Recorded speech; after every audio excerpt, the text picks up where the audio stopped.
વચનામૃત પાન 116 મોક્ષમાળા શિક્ષા પાઠ 79 જ્ઞાન સંબંધી 2 બોલ ભાગ 3. હવે આમાં કૃપાલદેવ કહે છે, હવે વિશેષ વિચાર કરીએ. હવે જ્ઞાન સંબંધી વિશેષ વિચાર કરીએ. 1. આવશ્યકતા શી છે? જ્ઞાનની આવશ્યકતા શી છે એ મહદ વિચારનું આવર્તન પુનઃ વિશેષતાથી કરીએ. આ મહાન વિચાર કે જ્ઞાનની શી જરૂર છે એનું પુનરાવર્તન વિશેષતાથી કરીએ. વિશેષપણે વિચારીએ કે મુખ્ય અવશ્ય સ્વસ્વરૂપની સ્થિતિની શ્રેણીએ ચડવું એ છે. જ્ઞાનનું મુખ્ય અવશ્ય શું? તો કે સ્વસ્વરૂપની સ્થિતિની શ્રેણીએ ચડવું છે. સ્વ આત્મ સ્વરૂપ ને પોતામાં સ્થિત કરવું છે. પોતાનું સહજાત્મ સ્વરૂપ પામી અને એમાં સ્થિર રહેવા માટે શ્રેણીએ ચડવું છે. એ માર્ગે એ પ્રકારે શુદ્ધ આત્મ સ્વરૂપને પામવું છે. એના માટે જ્ઞાનની અત્યંત આવશ્યકતા છે, જેથી અનંત દુઃખનો નાશ થાય. સ્વસ્વરૂપની શ્રેણીએ ચડવાથી અનંત દુઃખનો નાશ થાય. જન્મેરા મરણનો નાશ થાય, આદિ વ્યાધિ ઉપાધિનો નાશ થાય સર્વકાલને માટે, જેથી અનંત દુઃખનો નાશ થાય. અનંત દુઃખના નાશથી આત્માનું શ્રેય સુખ છે. સર્વકાલના સર્વ પ્રકારના દુઃખ નાશ પામે એમાં તો આત્માનું કલ્યાણ છે. આત્માનું શ્રેય સુખ છે અને સુખ નિરંતર આત્માને પ્રિય છે. પ્રત્યેક જીવ સુખને ઈચ્છે છે, દુઃખ સર્વને અપ્રિય છે અને સુખ નિરંતર આત્માને પ્રિય છે. પણ જે સ્વસ્વરૂપ પીક સુખ છે તે પણ અહીંયા તો સ્વ આત્મ સ્વરૂપથી પ્રાપ્ત થાય તે સુખની વાત છે. દેશ કાળ ભાવને લઈને શ્રદ્ધા જ્ઞાન ઇત્યાદિ ઉત્પન્ન કરવાની આવશ્યકતા છે. દેશ આર્ય દેશમાં આપણો જન્મ છે. કાળ પણ હજુ પંચમ કાલના અંત સુધી જ્ઞાન પ્રાપ્તિની અનુકૂળતા છે અને ભાવ પણ એ નિમિત્તો સેવીને ઉત્તમ કરી શકાય એમ છે આ ભાવમાં. તો દેશ કાળ ભાવને લઈને તેના આધારે શ્રદ્ધા જ્ઞાન ઇત્યાદિ ઉત્પન્ન કરવાની આવશ્યકતા છે. સ્વસ્વરૂપિક સુખ પામવું હોય તો સ્વસ્વરૂપની શ્રદ્ધા પહેલાં કરવી જરૂરી છે.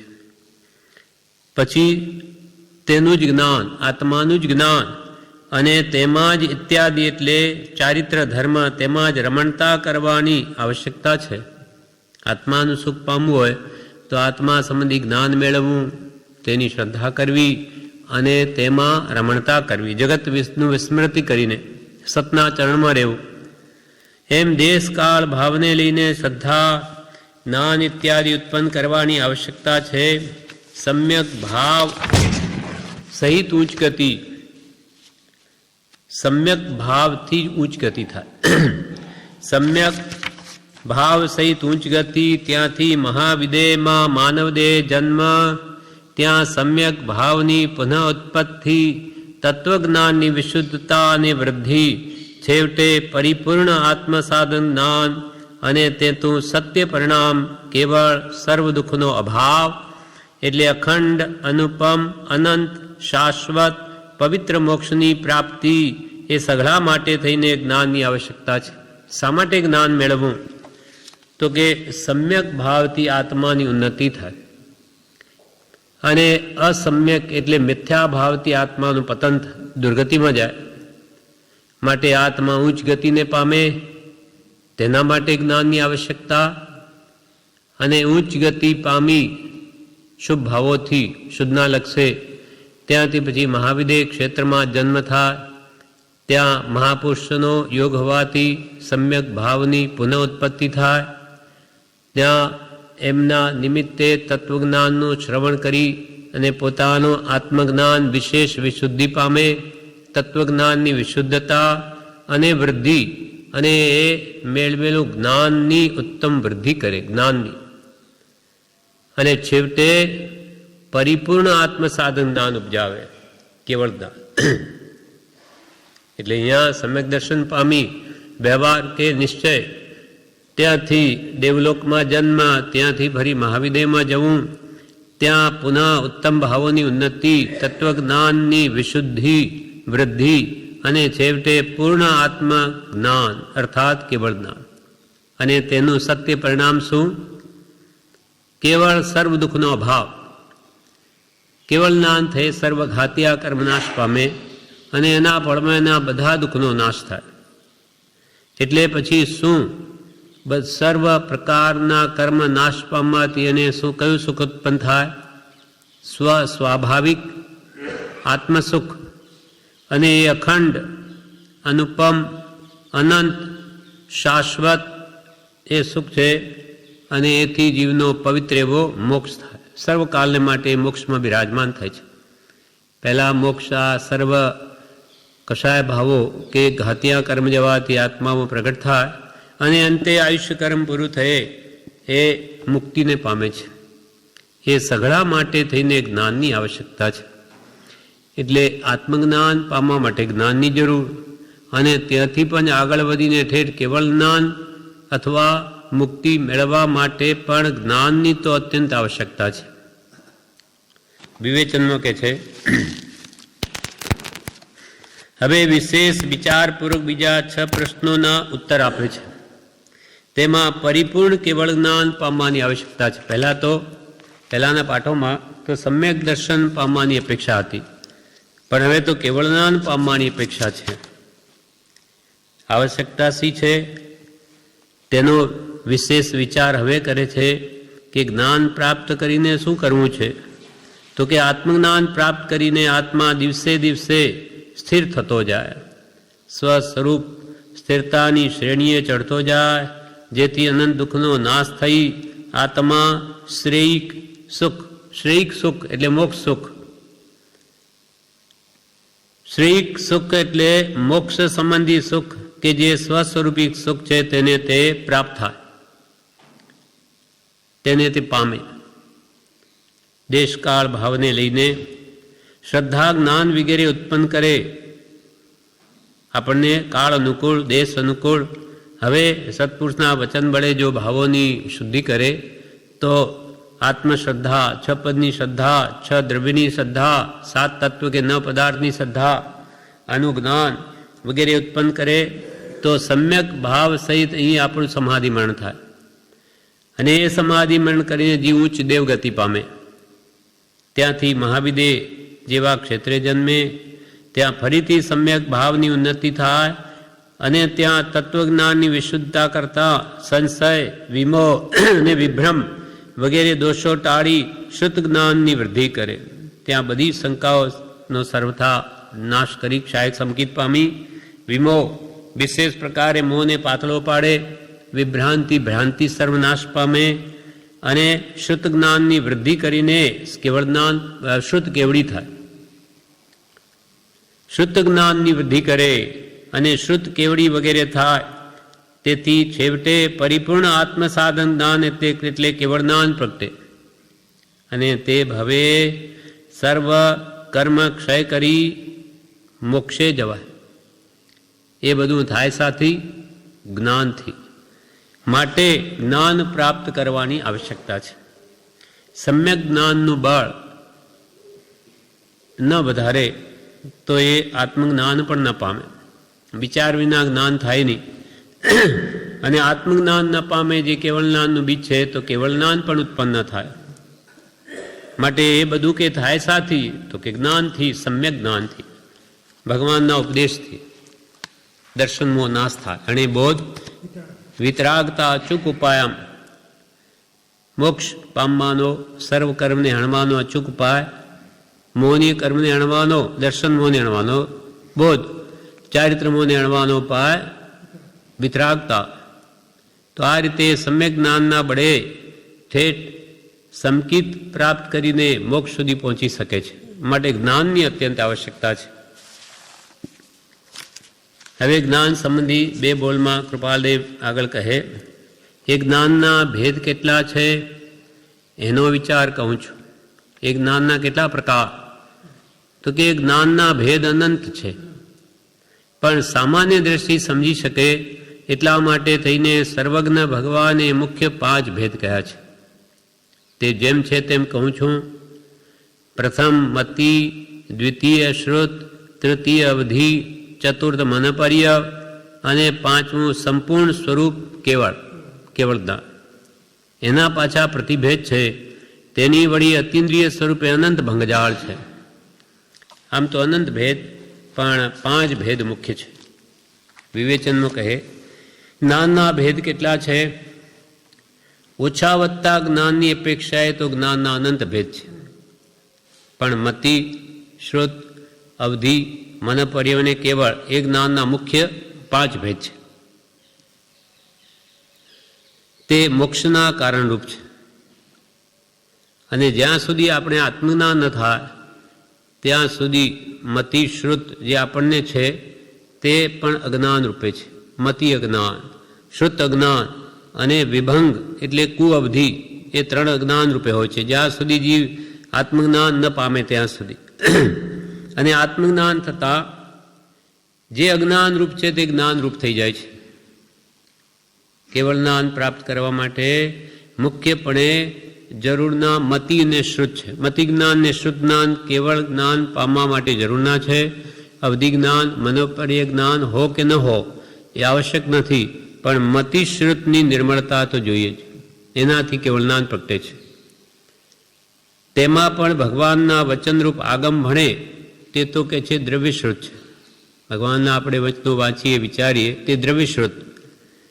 અને સ્વસ્વરૂપનો અનુભવ કરીએ તે છે ભાવશ્રુત.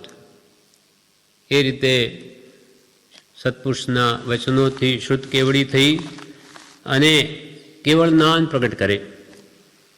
મતિ જ્ઞાનના 28 ભેદ છે, શ્રુત જ્ઞાનના 14 ભેદ છે, અવધિ જ્ઞાનના 6 ભેદ છે, મનોપર્ય જ્ઞાનના 2 ભેદ છે અને કેવળ જ્ઞાનનો તો 1 જ ભેદ છે. એમ જ્ઞાનના પ્રતિભેદ એટલે ઉપભેદ 51 છે. કર્મગ્રંથમાં એનો બધો વિસ્તાર છે. તેના વળી અતિન્દ્રિય સ્વરૂપે એટલે કેવળ જ્ઞાનમાં જણાય એવા અનંત ભેદ છે. કેવળ જ્ઞાન તો સંપૂર્ણ છે એટલે તેમાં બધા જ પછી ભેદ કે ઉપભેદ બધા જ સમાઈ જાય છે. હવે કૃપાલદેવ કહે, શું જાણવા રૂપ છે એનો હવે વિચાર કરીએ. વસ્તુનું સ્વરૂપ જાણવું, તેનું નામ જ્યારે જ્ઞાન, ત્યારે વસ્તુઓ તો અનંત છે, તેને કઈ પંક્તિથી જાણવી? આમ કહ્યું કે આપણે શું જાણવા જેવું તેનો વિચાર કરીએ તો કે વસ્તુનું સ્વરૂપ જાણવું. તો આ વિશ્વમાં તો વસ્તુઓ તો અનંત છે, તો પછી કઈ વસ્તુને જાણવી અને કઈ રીતે જાણવી? સર્વજ્ઞ થયા પછી સર્વદર્શિતાથી તે સત્પુરુષ તે અનંત વસ્તુનું સ્વરૂપ સર્વભેદે કરી જાણે છે અને દેખે છે. પરંતુ તેઓ એ સર્વજ્ઞ શ્રેણીને પામ્યા તે કઈ કઈ વસ્તુને જાણવાથી? સર્વજ્ઞ, સર્વ જેણે જાણી લીધું, આવા એવા જે કેવળ જ્ઞાનીઓ તે તો દર્શનાવર્ણીય કર્મ સંપૂર્ણ ક્ષય થવાથી અનંત દર્શન ગુણ પ્રગટ્યો એટલે આ વડે બધું જુએ છે. નાનાવણીનો સંપૂર્ણ ક્ષય થવાથી અનંત જ્ઞાન પ્રગટ્યું, તેના વડે વિશ્વમાં સર્વ દ્રવ્ય ગુણ પર્યાય બધું જ જે જાણે છે. પણ એ જે સર્વજ્ઞ શ્રેણીને પામ્યા એ સર્વજ્ઞપણું પામ્યા એ કેવી રીતે પામ્યા? કઈ કઈ રીતે પ્રપુરુષાર્થ કરીને પામ્યા? અનંત શ્રેણીઓ જ્યાં સુધી જાણી નથી ત્યાં સુધી કઈ વસ્તુને જાણતા તે અનંત વસ્તુઓને અનંત રૂપે જાણીએ કે અનંત તો વસ્તુઓ છે એને અનંત રૂપે કેવી રીતે જાણે, કયા પ્રકારે? એ શંકાનું સમાધાન હવે કરીએ. જે અનંત વસ્તુઓ માની તે અનંત ભંગે કરીને છે, પરંતુ મુખ્ય વસ્તુત્વ સ્વરૂપે તેની 2 શ્રેણીઓ છે. આમ તો હવે અનંત વસ્તુઓ છે એનો કોઈ જાણવાનો પાર ના આવે, પણ એ બધામાં મુખ્ય 2 વસ્તુ, જળ ને જીવ અથવા અજીવ ને અજીવ. પરંતુ આ જગતમાં મુખ્ય 2 વસ્તુ, જળ ચેતનાત્મક વિશ્વ, તેની 2 શ્રેણીઓ તે જીવ અને અજીવ. વિશેષ વસ્તુત્વ સ્વરૂપે તો નવતત્વ કિંવા ષડદ્રવ્યની શ્રેણીઓ જાણવારૂપ થઈ પડે છે. આપણો આત્મા પણ એક દ્રવ્ય છે, વસ્તુ છે. તો એને જાણવા માટે મુખ્યત્વે કે નવતત્વ ભગવંતે ઉપદેશ્યા તે જાણવા. જીવ અજીવ, આશ્રવ સંબર, બંધ મોક્ષ, નિર્જરા, પાપ અને પુણ્ય. અથવા છ દ્રવ્ય જાણવા. જીવ દ્રવ્ય, અજીવ દ્રવ્ય, ધર્માસ્તિકા, ધર્માસ્તિકા, આકાશ અને કાળ. એ છ દ્રવ્યોની નું જાણપણું જરૂરી છે. જે પંક્તિએ ચડતા ચડતા સર્વ ભાવે જણાય લોક સ્વરૂપ હસ્તા મલકબત જાણી દેખી શકાય છે. હાથમાં આમળું કેમ દેખાય આપણને? તો કે આ રીતે ભગવંતોએ જે તત્વ કહ્યા એમાં આગળ વધે તો એને આત્માની નિર્મળતા થતાં લોક ને અલોક બે હાથમાં આમળું રહ્યું હોય તેમ દેખાય, કેવળ જ્ઞાન ઉત્પન્ન થાય ત્યારે. એટલા માટે થઈને જાણવારો પદાર્થ એ જીવ અને અજીવ છે. એ જાણવારો મુખ્ય બે શ્રેણી કહેવાય. જીવ તત્વને અજીવ તત્વને બેને મુખ્ય જાણવા. કેમ? તો કે આ જીવ એ અનાદિથી અજીવને જીવ માની બેઠો છે. અજીવ એવું આ શરીર જડ તેને આત્મા માની બેઠો છે. ચેતન દ્રવ્ય ભેળસેળ કરી નાખ્યું છે. પણ जीव जुदा पुद्गल जुदा, यही तत्व का सार, अन्य सभी व्याख्यान भी याही का विस्तार. આ જીવ અને અજીવ તત્વને સમજાવવા માટે જ આ બધા જ શાસ્ત્રોનો વિસ્તાર કર્યો છે.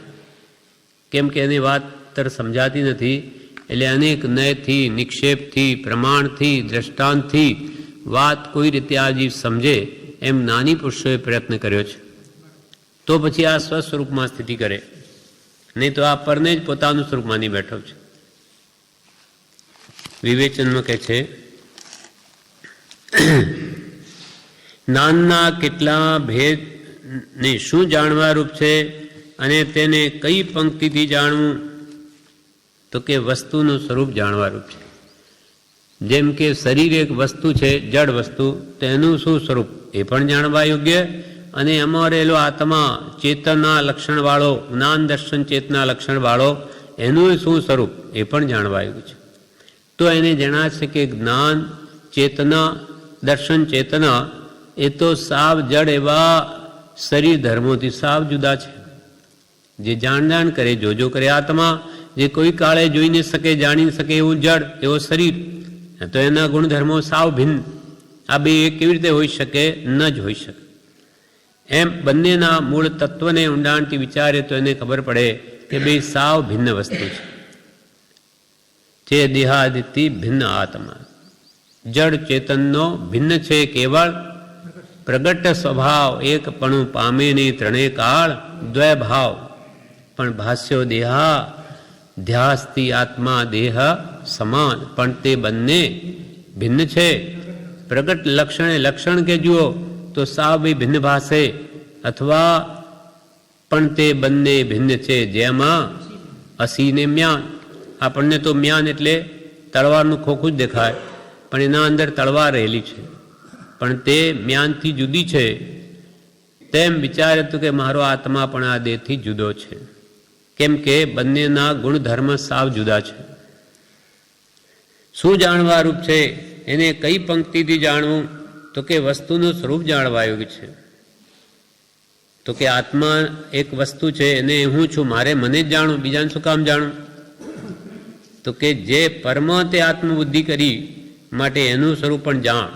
તું દેહને આત્મામાંથી બેઠો તો દેહ આત્મા હોઈ શકે? એના ગુણધર્મ છે જાણવા દેખવાના, નથી તો એ એનું હોઈ ન શકે. એમ બંનેનું જાણવું જરૂરી છે. વસ્તુ એટલે આત્મા, અથવા વસ્તુ એટલે જગતની અનંત વસ્તુઓ. પ્રથમ તો આત્માને જાણે. આત્મા સ્વપર પ્રકાશ હોવાથી જગતની વસ્તુઓને પણ જાણે. આત્મા પોતાને જાણે અને પર એવા જે રૂપી પદાર્થ પૂતગલો તેને પણ એ જાણે છે. તો પછી એક આત્માને જાણતા તું સર્વ લોકને જાણીશ, અને સર્વ જાણવાનું ફળ પણ એક આત્મા પ્રાપ્તિ છે. પ્રથમ આત્માને જાણ. આત્મા સ્વપર પ્રકાશક હોવાથી જગતની વસ્તુઓને પણ જાણે. વસ્તુઓ ભગવાને કેવળનાનથી જાણીને શ્રેણીબદ્ધ કહી છે. કેવળનાનથી તો ભગવાને બધું જ જાણ્યું અને આપણને જેટલું કહી શકાય એટલું બધું બરોબર શ્રેણીબદ્ધ ક્રમપૂર્વક બધું કંઈ બતાવ્યું અને એમાં કોઈ કાળે વિરોધ ના આવે. ત્રણેય કાળ શ્રેણીઓ ભગવાને કેવળનાનથી જાણીને શ્રેણીબદ્ધ વસ્તુનું સ્વરૂપ વર્ણવ્યું. તે શ્રુતજ્ઞાન દ્વારા આજે પણ જાણી શકાય છે. તેની મુખ્ય બે શ્રેણી છે, જીવ અને અજીવ. એ જાણવા રૂપ છે. તેની નવ તત્વને છદ દ્રવ્ય રૂપે વિશેષ શ્રેણીઓ છે. એ શ્રેણીએ અથવા એ પંક્તિએ વિચારતા વિચારતા જીવને કેવળ જ્ઞાન ઉપજે છે. કેવળ જ્ઞાન પ્રગટે ત્યારે તો સંપૂર્ણ જગત હસ્તામલકવત એટલે હાથમાં રહેલા આમલાની જેમ સુગમતાથી સ્પષ્ટ રીતે જાણી દેખી શકાય છે. પણ એ કેવળ જ્ઞાન કેમ પ્રગટે એનો ઉપાય આપણે કરવો રહ્યો. મહાપુરુષોએ જેમ કહ્યું તેમ આત્મશુદ્ધિ કરવી, તો એ પ્રગટ થયે તો આખા જગતનું સ્વરૂપ આપોઆપ જણાવશે. આ પ્રમાણે ત્રીજો પાઠ પૂરો થયો. હવે શિક્ષા પાઠ 80 જ્ઞાન સંબંધી 2 બોલ ભાગ ચોથો. હવે ચોથો પ્રકાર કૃપાલદેવ ચોથા પ્રશ્નનો ઉત્તર આપે. એના ઉપભેદ સંક્ષેપમાં કહું છું. જ્ઞાનના ઉપભેદ સંક્ષેપમાં કહું છું. જીવે ચેતન્ય લક્ષણે એક રૂપ છે. ચેતનના લક્ષણથી જોઈએ તો અનંતા જીવો એક રૂપે જ, કેમ કે બધા જ ચેતન લક્ષણવાળા, કોઈ ફરક નહીં. જાતિ અપેક્ષા બધા એક અનંત જીવો છે, પણ બધા જ જાતિ અપેક્ષાએ જોઈએ તો બધા જ ચેતન લક્ષણવાળા, એમાં કોઈ ફરક નહીં. એક પણ પ્રદેશ કોઈનો ઓછો વધતો નહીં. પણ દેહ સ્વરૂપે જોઈએ કે દ્રવ્ય સ્વરૂપે અનંતા અનંત છે. બધાના દેહ જુદા, કર્મ અનંત પ્રકારના. તે પ્રકારે દેહ રૂપે જોઈએ તો સર્વજીવો અલગ અલગ ભાષે, અને દ્રવ્ય સ્વરૂપે ગણીએ તો પણ અનંતા અનંત છે. એક જીવ દ્રવ્ય અને બીજા જીવ દ્રવ્ય સાથે કોઈ મેળ નહીં અને કોઈ એક નહીં. જાતિ જ અપેક્ષાએ જરૂર એક, પણ દ્રવ્યની અપેક્ષાએ તો સ્વતંત્ર દ્રવ્ય છે. એક આત્મા મોક્ષે જાય તો બધા ન જાય. બધા કે એક ઈશ્વરના અંશ નથી. ઈશ્વર જેવા છે બધા, સર્વજીવ છે સિદ્ધ સમ, પણ દરેકનું અસ્તિત્વ તો સાવ જુદું છે. પોતે જેવા ભાવ કરે તેના કર્મ પોતાને એકલાને જ ભોગવવા પડે, બીજો ન ભોગવે. એમ દ્રવ્ય સ્વરૂપે જોઈએ તો અનંતા આનંદ જીવ, અને દેહ સ્વરૂપે જોઈએ તો પણ અનંતા આનંદ. દેહ સ્વરૂપે તેના ઇન્દ્રિયાદિક જાણવા રૂપ છે. હવે દેહ સ્વરૂપે જો જીવને જાણીએ તો એના ઇન્દ્રિયાદિક જાણવાયુગ છે કે આ જીવ નો કર્મના ફળ રૂપે દેહ ધારણ કરે. દેહમાં ઇન્દ્રિયો મળે, 5 ઇન્દ્રિયોને મન, અને તે રાગદ્વેષ કરે પર પદાર્થોને જોઈને. ભાવમાન આત્મા પોતે જ છે, એટલે એને પછી કર્મનો બંધ થાય. તેનાથી પછી ગતિ વિગતિ ઇત્યાદિ જાણવારૂપ છે કે એના ફળમાં 4 ગતિમાં એ રઝળે, અને વિગતિ એટલે અંતે સર્વ કર્મનો મોક્ષ ક્ષય કરીને મુક્તિ મેળવે તે વિગતિ. તેની ગતિ વિગતિ ઇત્યાદિ પણ જાણવારૂપ છે. તેની સંસર્ગ રિદ્ધિ જાણવારૂપ છે. સંસર્ગ રિદ્ધિ, સંસર્ગ એટલે આ દેહમાં ઇન્દ્રિયો વગેરેની સામગ્રી મળે તે તો સંસર્ગ થયો, એનો સંબંધ થયો. અને તેની રિદ્ધિ આ ઇન્દ્રિયોની કે કાયાની, તે મન વચન કાયાના બળ શક્તિ અને સમૃદ્ધિ એ પણ જાણવાયું છે. તેમજ અજીવ તેના રૂપી અરૂપી પૂતગલ, અજીવ એવા પૂતગલો પણ રૂપી છે ને અરૂપી છે. એ પૂતગલનો એક પ્રદેશ આમ રૂપી હોવા છતાં આપણને નથી દેખાતો, એટલે અરૂપી કઈ અપેક્ષા આપણને નથી દેખાતો એટલે પૂતગલ અરૂપી. બાકી પૂતગલ સ્વભાવે રૂપી છે. પણ આપણે તો અનંત પૂતગલ પ્રમાણ ભેગા થાય તો જ દેખાય. એટલા માટે રૂપી અને અરૂપી પૂતગલ અથવા આકાશ આદિક વિચિત્ર ભાવ, આકાશ દ્રવ્ય, ધર્માસ્તિકા કાળ, આ જે છે એની વિચિત્રતા. હવે આકાશના એક પ્રદેશમાં અનંતા જીવ સમાઈ શકે એવી શક્તિ છે એની, એવી વિચિત્રપણું છે. આકાશ આદિક વિચિત્ર ભાવ કાળ ચક્ર ઇત્યાદિ જાણવારૂપ છે, જે કાળનું પરિણમન અવસરપણી રૂપે થઈ રહ્યું છે એ પણ જાણવારૂપ છે. જીવાજીવ જાણવાની પ્રકારાંતરે સર્વજ્ઞ સર્વદર્શીય નવ શ્રેણીરૂપ નવ તત્વો કયા?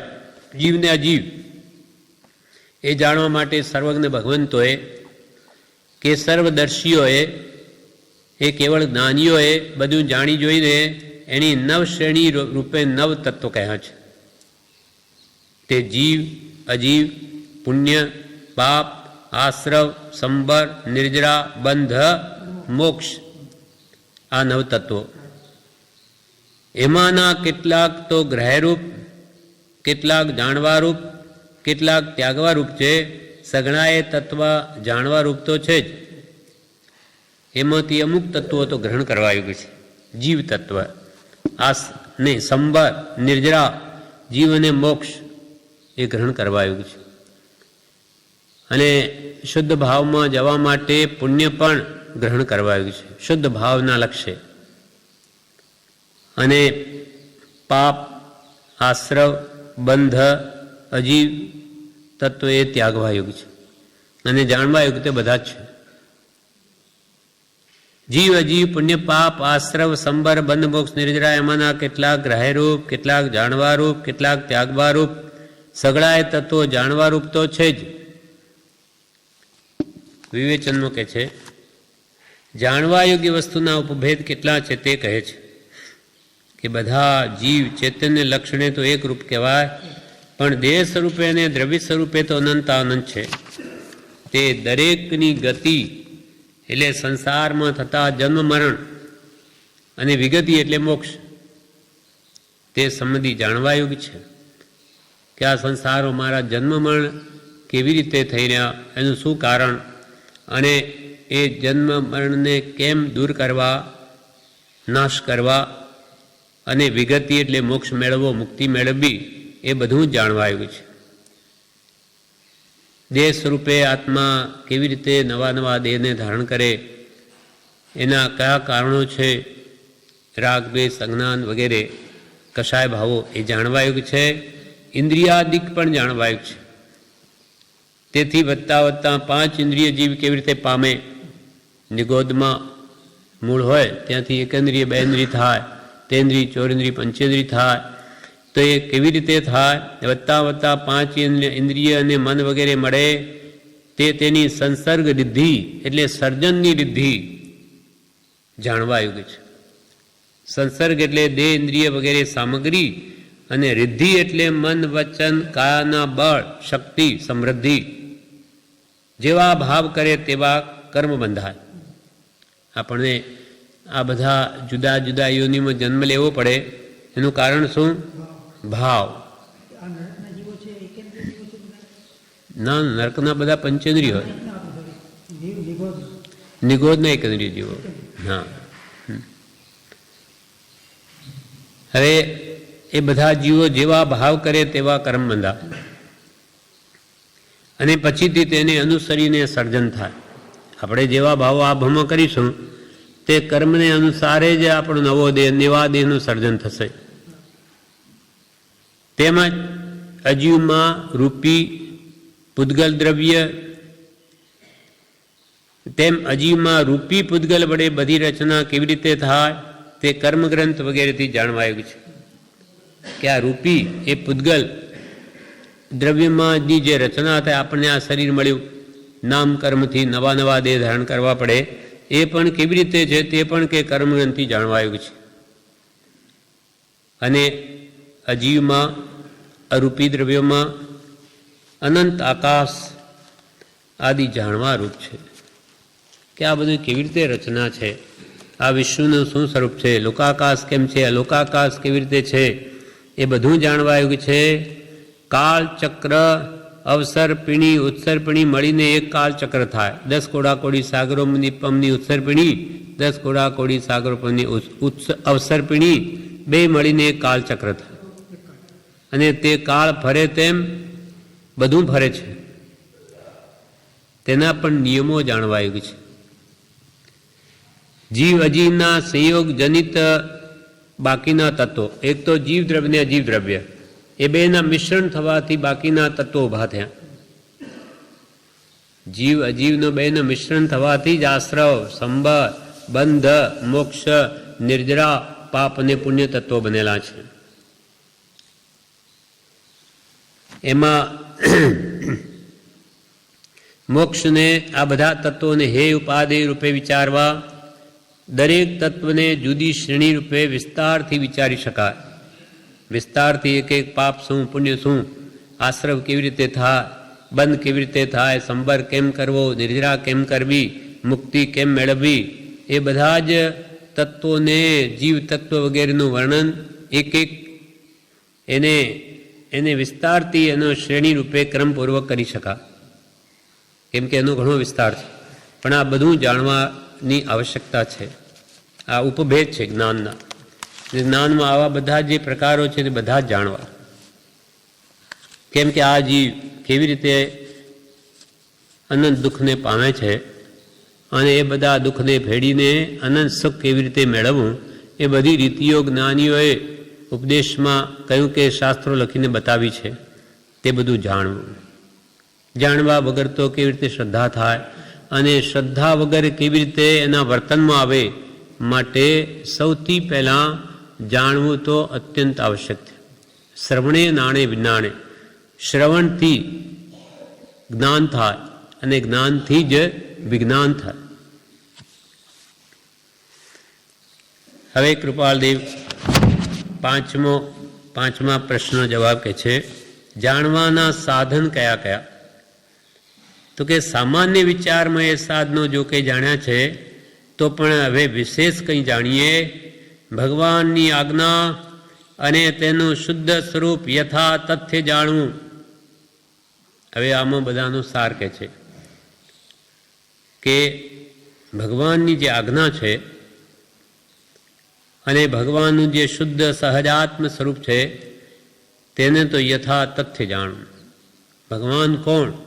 તો કે પોતાના આત્માની જેને સંપૂર્ણ શુદ્ધિ કરી લીધી, બધા કર્મો નષ્ટ કરીને એવા શુદ્ધ સ્વરૂપી આત્મા ભગવાન, તેની શું આજ્ઞા, એમનું કહેવું શું છે, એમને શું શું કરવા કહ્યું, તે ખાસ પહેલાં જાણવું. ભગવાનની આજ્ઞા અને તેનું શુદ્ધ સ્વરૂપ યથા તથ્ય જાણવું.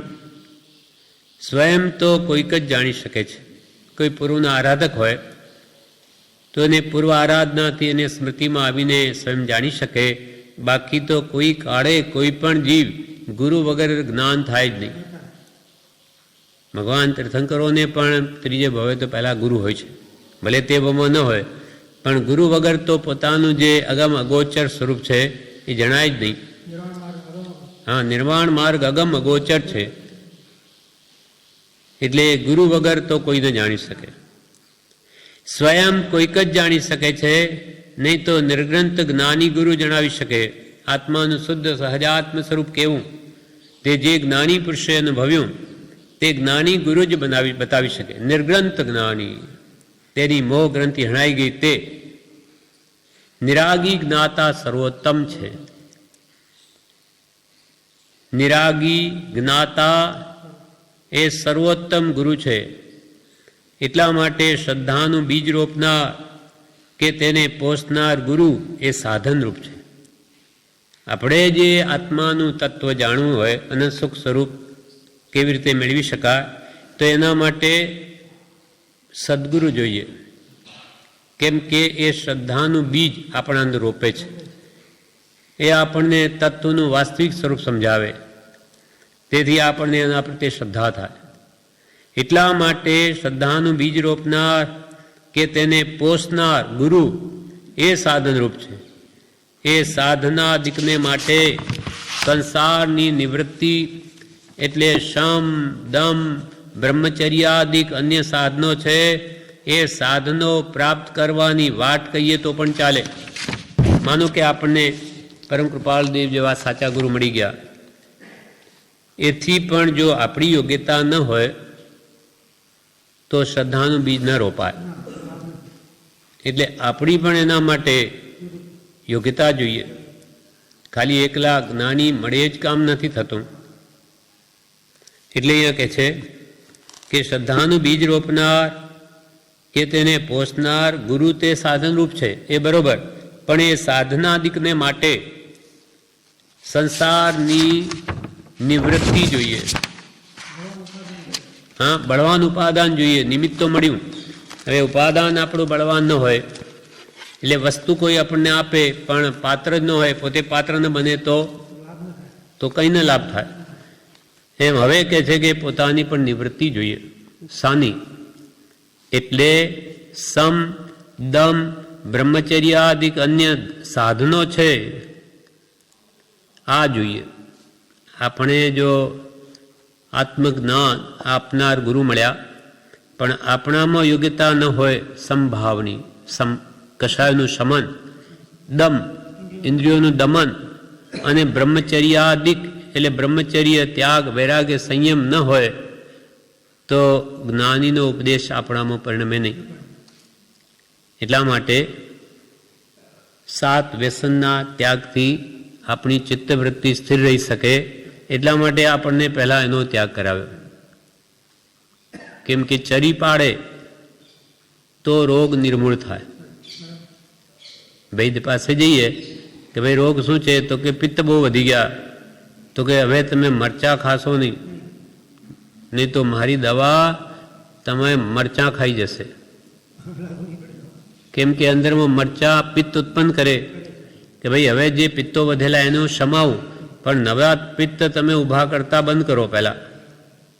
એટલે એ ચરી પથ્ય જે વેદ કે પાળવું પડે આપણને.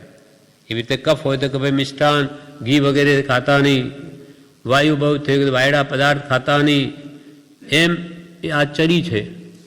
તેમ આપણને આત્મજ્ઞાન માટેની પહેલાં ચરી બતાવી કે ભાઈ 7 વ્યસનનો પહેલાં ત્યાગ કરો તો તમારા કષાયોનું શમન થશે, તમારી ચંચલ વૃત્તિ સ્થિર થશે, અને પછી ઇન્દ્રિયોનું દમન કરો, અથવા ખાવા પીવા આદિ બધી 7 અભક્ષની વસ્તુઓ જે ઇન્દ્રિયોને ઉન્મત્ત કરે એને બંધ કરો. એમ શમન દમન યથાશક્તિ બ્રહ્મચર્ય પાળો વગેરે એ બધી આત્મજ્ઞાન પ્રાપ્ત કરવાની ભૂમિકાઓ બતાવી અથવા ચરી બતાવી, તો પછી આત્મભ્રાંતિરૂપ રોગ નિર્મૂળ થાય. એટલે એ સાધનાદિકને માટે એટલે શ્રદ્ધાનું બીજ રોપનાર સદગુરુ મળ્યા પણ સંસારની નિવૃત્તિ એટલે શમ દમ બ્રહ્મચર્યાદિક અન્ય સાધનો છે એ સાધનો પ્રાપ્ત કરવાની વાટ કહીએ તો પણ ચાલે. કે ભાઈ તમારે આત્મજ્ઞાન મેળવવું હોય તો એનો માર્ગ કહીએ તો પણ ચાલે. ત્યાગ વૈરાગ ઉપશમ ભક્તિ, અથવા શમ દમ ને બ્રહ્મચર્યાદિક કષાયનું સમન, ઇન્દ્રિયોનું દમન, તપ ત્યાગ સંયમ બ્રહ્મચર્ય વગેરે, એક પત્ની વ્રત વગેરે સંપૂર્ણ છોડી શકે તો એમ આ બધા સાધનોને આત્મજ્ઞાન પ્રાપ્તિના માર્ગ કહીએ તો પણ ચાલે. કૃપાલ કે એ સાધનો એટલે શ્રદ્ધા જ્ઞાન વગેરે પ્રાપ્ત કરવાની વાટ કહીએ તો પણ ચાલે. વિવેચનમાં કહે વિશેષપણે આત્મા સંબંધી જાણવાના સાધન કયા? વિશેષપણે જાણવાના સાધનમાં ભગવાનની આજ્ઞા મુખ્ય છે. ભગવાનની આજ્ઞા મુખ્ય છે, અને તેનું શુદ્ધ સ્વરૂપ નિર્ગ્રંથ ગુરુથી જાણી આરાધન કરવું. કોની આજ્ઞા માનવી? નિર્ગ્રંથ વિતરાગ મુનિની, બીજાની નહીં. એટલા માટે ઉપદેશ આપી શ્રદ્ધાનું બીજ રોપનાર, 6 પદની કે 9 તત્વની શ્રદ્ધા કરાવનાર અને તેને પોષનાર સદગુરુ એ મુખ્ય સાધન છે. શમ દમ બ્રહ્મચર્ય વગેરેથી એ શ્રદ્ધાને માર્ગે વળાય છે. તેથી એ બધા સાધનો પણ જ્ઞાન પામવા માટે જરૂરના છે. હવે અંતમાં કહે છે કૃપાલદેવ, એ જ્ઞાનનો ઉપયોગ કે પરિણામના ઉત્તરનો આશય ઉપર આવી ગયો છે. કૃપાલદેવ કે જે અમારે આ 4 પાઠ કહીને કહેવું છે કે તમારે જ્ઞાન શા માટે મેળવવું, તો કે સ્વસ્વરૂપને ઓળખવા, વિભાવથી મુકાવવા, બધા પદાર્થોનું જ્ઞાન મેળવવું, અને જળમાં કેવી રીતે જીવ આસક્તિ કરીને બંધાયો છે અને સ્વસ્વરૂપની વિચારણાથી કેવી રીતે સ્વરૂપમાં આવે, એ બધા 7 તત્વ 9 પદાર્થો વગેરે જાણવા, એ બધા પ્રશ્નો જે પહેલાં કે કર્યા એના જવાબો જે આપ્યા કે જ્ઞાનનો શો ઉપયોગ છે એ બધું જ પહેલાં કહી દીધું. અને એનું જ્ઞાનનું ફળ પણ શું આવશે એ પણ કહી દીધું. એ જ્ઞાનનો ઉપયોગ કે પરિણામના ઉત્તરનો આશય ઉપર આવી ગયો છે, પણ કાળ ભેદે કંઈ કહેવાનું છે. પણ કાળ ભેદ છે, દુષમ કાળ છે, ભયંકર છે. જ્ઞાની પુરુષનો યોગ નથી, સત્સંગનો યોગ નથી, માટે અહીંયા કહેવાનું છે વિશેષ. પણ કાળ ભેદે કંઈ કહેવાનું છે, અને તે એટલું જ કે દિવસમાં 2 ઘડીનો વખત પણ નિયમિત રાખીને જિનેશ્વર ભગવાનના કહેલા તત્વબોધની પર્યટના કરો. કાળ બહુ વિષમ છે. આત્મ પરિણામ સ્થિર રહી શકે એવા નિમિત્તો નથી. માટે તમે ઓછામાં ઓછી 2 ઘડી, એક સમયકાલ 48 મિનિટ તો પ્રતિદિન નિયમિત રીતે, એમ નહીં કે અઠવાડિયામાં 2 વાર કે 3 વાર નહીં, રોજ જ. જેમ ખાવાનું રોજ 3 ટાઈમ ખાઈએ છીએ, એક ટાઈમ ખાઈએ તો ચાલે, પણ 3 ટાઈમ કેવું લઈએ છીએ, નિયમિત રીતે ભોજન કરીએ, તેમ આત્માને આ ખોરાક છે, એનું ભોજન છે. તેને સમ્યક જ્ઞાનની વિચારણા સત્પુરુષોની એ પ્રતિદિન 2 ઘડી તો એને આપવું જ, તો જ આ જીવ લીલો રહે, નહીં તો આત્મભાવ સુકાઈ જાય, પાછો મોંમાં જતો રહે. એટલે દિવસમાં 2 ઘડીનો વખત પણ નિયમિત રાખીને હંમેશા સમય નિશ્ચિત કરી જિનેશ્વર ભગવંતના કહેલા તત્વબોધની પર્યટના કરો. જ્ઞાનની આવશ્યકતા વગેરે બધું કયા કારણે છે એ બધું તમને કહેવાઈ ગયું. હવે કૃપાલ કે તમને ખાસ આ કહેવાનું છે કે દિવસમાં 2 ઘડીનો પણ વખત નિયમિત રાખીને વિતરાગ પુરુષોના વચનો જે તત્વબોધ કહેવાય એની વિચારણા તમે અવશ્ય કરો. તત્વ પ્રયોજનભૂત તત્વ. પર્યટના એટલે બોધને વારંવાર વિચારવું, ફેરવો, એને ભાવોને વધારે સ્મૃતિમાં લાવી દ્રઢ કરો, કેમ છે કે નહીં. જિનેશ્વર ભગવાનના કહેલા તત્વબોધની દિવસમાં 2 ઘડીનો વખત પણ ઓછામાં ઓછો નિયમિત રાખીને તેની પર્યટના કરો, એના ઉપર વિચાર કરો. કર વિચાર તો પામ. વિતરાગના એક સૈદ્ધાંતિક શબ્દ પરથી નાનાવર્ણીયનો બહુ ક્ષોભસમ થશે, એમ હું વિવેકથી કહું છું. કૃપાલ કે તમે ભગવંતોએ જે જ્ઞાન બળે સિદ્ધ કરીને વસ્તુ આપણને કહી અનુભવીને, એ સૈદ્ધાંતિક એક શબ્દ પર પણ કે તમે લેશો અને એના પર જો તમે કે વિચારણા કરશો તો તમારા જ્ઞાનાવર્ણીય કર્મનો બહુ ક્ષોભસમ થશે, તમારા જ્ઞાનનો ઉઘાડ થશે બહુ. કેમ કે બધું અંદર જ પડેલું છે, સત્તામાં જ છે કેવળ જ્ઞાન પણ. એમ હું વિવેકથી કહું છું. વિવેકથી એટલે હિતાહિતનો વિચાર કરીને કહું છું. એમાં તમારું ઘણું મોટું હિત છે. તેમાં આટલો સમય તમે જો પ્રતિદિનના માટે ફાળવશો તો તમને સત સમજાશે, અસત પ્રત્યેનો મોહ ઘટી જશે. પણ રોજે નિયમિત કરશો તો. પાઠ પૂરો થયો. બીજો પણ હવે અંતિમ વિવેચનમાં કહે છે, એ જ્ઞાનનો ઉપયોગ કે પરિણામ શું છે? અગાઉ કહ્યું છે તેમ આત્મજ્ઞાન કરવું. શા માટે જ્ઞાન મેળવવું? શા માટે ભગવાનના કહેલા તત્વોને જાણવા, વિચારવા? તો કે આત્મજ્ઞાન કરવું છે. કેમ કે સર્વ દુઃખને, સર્વ ક્લેશથી મુક્ત થવાનો ઉપાય એક આત્મજ્ઞાન છે. આત્મજ્ઞાન થયા વગર કદી પણ ક્લેશથી સર્વથા મુકાય નહીં. અગાઉ કહ્યું છે તેમ જ્ઞાનનો ઉપયોગ શા માટે? આત્મજ્ઞાન કરવું તેના માટે કે જેથી પરિણામે કેવળ જ્ઞાનથી મોક્ષ પમાય. આત્મજ્ઞાનથી કેવળ જ્ઞાનનું બીજ છે, બીજમાંથી વૃક્ષ થાય. એટલે આત્મજ્ઞાન કરવું આ પ્રયોજન, જ્ઞાન પામીને જાણીને શાસ્ત્ર જ્ઞાન વગેરે સત્પુરના બોધ બળે આત્મજ્ઞાન કરવું, અને જેથી એના ફળમાં કેવળ જ્ઞાન થઈને જીવ મોક્ષને પામે. પણ આ કાળ ઉતરતો છે, તેથી મળેલા સાધનો પણ નિષ્ફળ થઈ જાય. જો આ જીવ રોજ ભક્તિ સ્વાધ્યાય નહીં કરે તો આ મળેલા બધા સાધનો નિષ્ફળ થઈ જાય.